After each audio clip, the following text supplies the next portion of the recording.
थोड़ी देर को लगता है छूट गई, फिर वैसी स्थिति आती है तुरंत फिर से वैसे ही बड़ी हो जाती है। घास होती है ना लान में, वो डंडी लान कहते हैं ना, एक बार करिए काटिए अगले दिन फिर बड़ी हो जाती सबसे ऊपर। तो वही लगता है, अगले दिन पट से बढ़ जाती है ना। एक दिन काटिए सवेरे उठ के देखिए तो फिर वो फूल के साथ खड़ी हुई है, कब बड़ी हो गई, कहां से उसको इतना रस मिला। जो घास है वो तो खाद भी डाल रहे हैं, वीड एंड फीड सब डाल रहे हैं, लेकिन इस वीड फीड कहाँ से लाओगे? वीड फीड डालना पड़ेगा ना, इस लान में डालिए। बहुत डंडी लान लगे हुए हैं, वो एकदम से बढ़ जाते हैं, तो उन सब को वीड एंड फीड लाइए और वो वीड एंड फीड यहीं मिलेगा।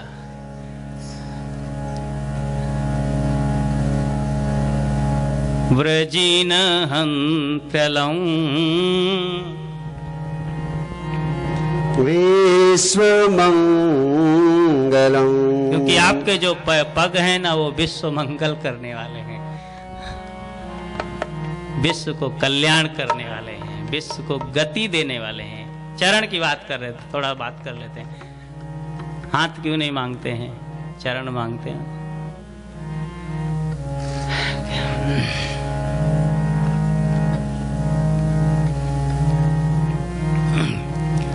चरण चरण गति देते हैं ना, चल के आते हैं भगवान चरणों से, तो चरणों में गति है, हाथों में कृति है।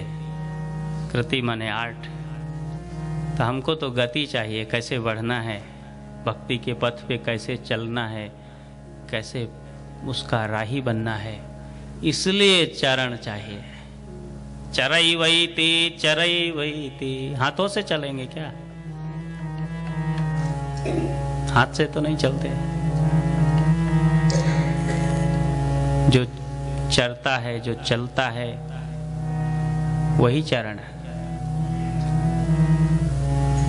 तो इसलिए चरणामृत। और चरणों में भगवान के जब अंग की व्याख्या करते हैं, बहुत बड़ा शास्त्र है, उसमें अंकुश है, उसमें श्री का चिन्ह है, उसमें नाना प्रकार के गदा है, पद्म है, बहुत सारे चिन्ह हैं। तो चरणों में जब सब कुछ एक ही जगह विद्यमान है तो सारे शरीर की क्या जरूरत है हमको? अंके चेत मधुम बिंदेत किमर्थम पर्वतम व्रजेत। अरे घर में जब दवाई रखी है तो फार्मेसी में जाने की जरूरत क्या है? क्यों डॉक्टर के यहाँ ट्रिप करिए, अपॉइंटमेंट बनाइए। विनोद है। अंके चेत मधुम वेदित, मधु की बात कर रहे हैं ना, अमृत की बात कर रहे हैं। न्याय है कि अंके चेत मधुम बिंदेत किमर्थम पर्वतम व्रजेत। शहद कहाँ मिलता है, हनी कहाँ मिलता है? आजकल तो क्रोगर में जाइए, मायर में जाइए, सब जगह नाना प्रकार की वैरायटी रखी हुई है। लेकिन तब की बात करिए जब जाकर के मधुमक्खी के हाथ, छत्ते में हाथ डालना पड़ता था। और तब जो वो ब्रज बनौकसाम की बात कर रहे हैं ना, ब्रज में रहने के लिए, वहां कहाँ फार्मेसी रखी है? तो वहां पे किमर्थम पर्वतम व्रजेत। अगर संयोग से वो जो मधु है, वो शहद जो है, अमृत जो है, गांव में मिल जाए तो किमर्थम पर्वतम व्रजेत। पर्वत में जाने की क्या जरूरत है? हाथ कंगन को आरसी क्या? जब जरा गर्दन झुकाई देख ली। मेरे दिल में है तस्वीरें यार, जब जरा गर्दन झुकाई देख ली। जरा गर्दन को झुका तो प्रणत कामदम बन, प्रणत देहिनाम पाप कर्षणम। जरा गर्दन झुकाना तो हमको आए। जब जरा गर्दन झुकाई देख ली, प्रणत कामदम तो बने। कामदम तो सब चाहते, लेकिन प्रणत कोई नहीं बनना चाहता। हमारी अभिलाषा ये पूरी हो जाए, ये हो जाए, ये हो जाए, लेकिन प्रणत कामदम शर्त तो वही है ना, प्रणत कामदम। तो श्रीमद वक्र ने बहुत बात कर चुके हैं उस पर। तो व्रज बनौ कसाम व्यक्ति रंगते व्रजिन हंत्रलम विश्व मंगलम। पड़ाव की ओर पहुंच रहे हैं।